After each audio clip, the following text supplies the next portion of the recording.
Shalom friends, welcome to Parsha Reactions, Vayechi. To recap, it has been an eventful life thus far for Yosef. First, he was thrown into a pit and then sold into slavery by his brothers because they were jealous bitches. Then he spent time in prison for a crime he did not commit. And then, what a plot twist, he becomes Egypt's #1 dream interpreter, Pharaoh's second in command, and the man in charge of managing the response to an ongoing ecological disaster that has resulted in widespread famine. It's a real started from the bottom of a pit, now we're here situation. Or it would be if Drake was not in my burn book.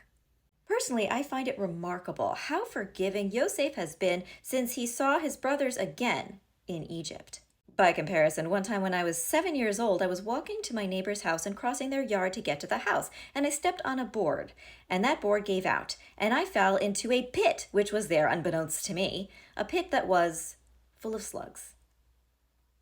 I tell you this merely because I haven't gotten over it yet, and that's with neither of my siblings being responsible for pushing me in. So, Yosef, mad props. I should talk about that in therapy. Anyway, by the beginning of this Parsha, Yosef and Yaakov have been reunited, and the whole family has moved down to Egypt to survive the famine. It's a little bit of an emotional time. Yaakov himself has been through a lot of things. Notably, he has a second name now, Yisrael. That name was given to him after he bested an angel in a cage match. Now, Yaakov/Yisrael is aware that he's going to pass away soon. He says to Yosef, promise me you won't bury me here in Egypt. You've got to take me back to the burial place of our ancestors. Like 2 generations, but okay.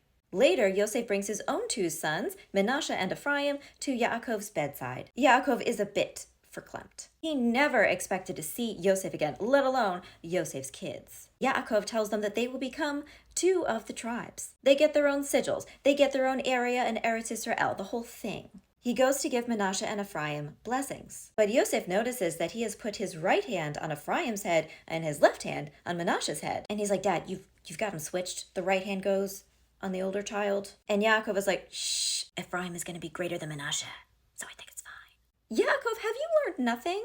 Don't answer that question. Please wait until the children have left the room before saying that out loud. This is the exact type of behavior that leads to children throwing their siblings into pits. Now it was time for Yaakov to have a little chit-chat with all of his sons. He's like, listen up, I've got some predictions to share with you and also more than a few reactions. Some of Yaakov's feedback included things like, Ruvain, my firstborn, you are an unstable fuck-up who has disgraced me. Go sit in the corner and think about your choices because you're canceled. Then he turned to those 2 paragons of toxic masculinity, Shimon and Levi. You 2 needed to go to anger management classes 40 years ago. I curse your anger. Personally, I think this feedback could have been given a little bit earlier in their lives. But for some inexplicable reason, the Torah isn't listening to my retroactive suggestions. Alas. Yaakov continued, Yehuda, you're like a lion. Your brothers will praise you. You are king shit.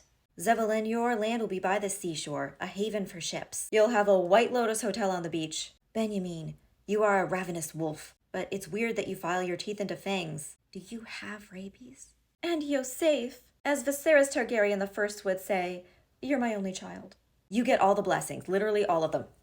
All of the blessings, all. After Yaakov is done telling his sons that they're great or that they suck, he reminds them to go bury him in the cave of Machpelah, which is where Abraham and Sarah and Yitzchak and Rivka and Leah were all buried already. And then the Torah says that Yaakov gathered his feet back onto the bed and breathed his last and was gathered to his kin. Yosef gets his time off request approved by Pharaoh, and he and his brothers and a huge entourage set off to bury Yaakov. When they get beyond the Jordan River, Yosef sits Shiva. He mourns for 7 days. They bury Yaakov in the cave of Machpelah and head back to Egypt. But Yosef's brothers were now even more paranoid. What if Yosef had just been biding his time to do his revenge? So they said, just FYI, Dad did tell us to remind you to forgive us for pushing you in that pit. And, stealing your favorite jacket and dipping it in goat's blood so that our father would be convinced you'd been eaten by a wild animal. That was our bad. Ugh, poor Yosef.